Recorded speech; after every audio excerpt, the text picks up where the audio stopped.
যে কোনো একটা গাড়িতে আপনি যখন গাড়িটা ফিজিক্যালি দেখবেন, ফিজিক্যালি দেখার পরে কিভাবে বুঝবেন যে গাড়িটা আসলে যেভাবে মাইলেজ বলতেছে সেভাবে কিনা, বা যত কম মাইলেজ বলতেছে গাড়িটা আসলেই অত কম মাইলেজের কিনা, সেটা খুব একদম পারফেক্টলি ধরতে না পারলেও মোটামুটি একটা আন্দাজ করতে পারবেন।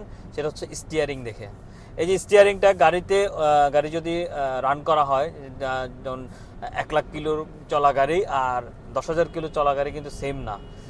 একটা স্টিয়ারিং যখন আপনি ধরবেন বা একটা স্টিয়ারিং যখন আপনি দেখবেন, স্টিয়ারিংয়ের যে লেদারগুলো থাকে বা স্টিয়ারিংয়ের যে ইউজ, 1 লাখ কিলো চললে এই গাড়িটা ইউজ হইলে কতটুকু ক্ষয় হবে, বা ইউজে এই জিনিসটা কতটুকু পলিশ আসবে বা কতটুকু ফিনিশিং ইয়া হবে।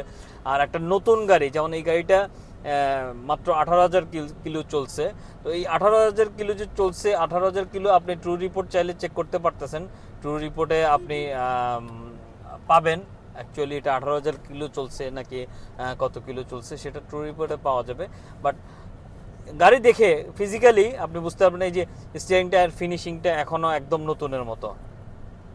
এই জিনিসগুলো এখনও মানে মানে একটা গাড়ি চললে তো ড্রাইভারই বসবেন, ড্রাইভার ছাড়া তো আর গাড়ি চলবে না। তো আপনার প্যাসেঞ্জার সিটে হয়তো কেউ নাও বসতে পারে পুরো গাড়ির লাইফে, বাট ড্রাইভার ছাড়া তো আর গাড়ি চলবে না।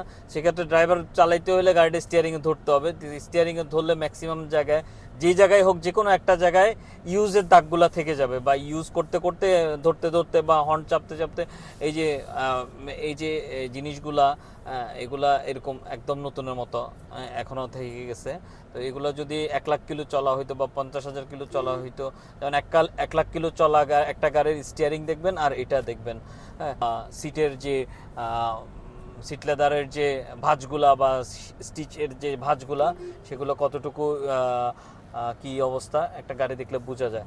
তো আমার মেইন পয়েন্ট যেটা ছিল সেটা হচ্ছে যে একটা স্টিয়ারিং যখন আপনি এরকম নতুনের মতো পাবেন, তো লেদারগুলো এখনো একদম নতুনের মতো থেকে গেছে, সেটা যদি গাড়িটা যদি অনেক চালানো হইতো তাহলে কিন্তু এগুলা ইউজ করতে করতে একটা ভাঁজ চলে আসে বা একটা ফিনিশিং চলে আসে বা লেদারগুলা ডিসকালার হয়ে যায়।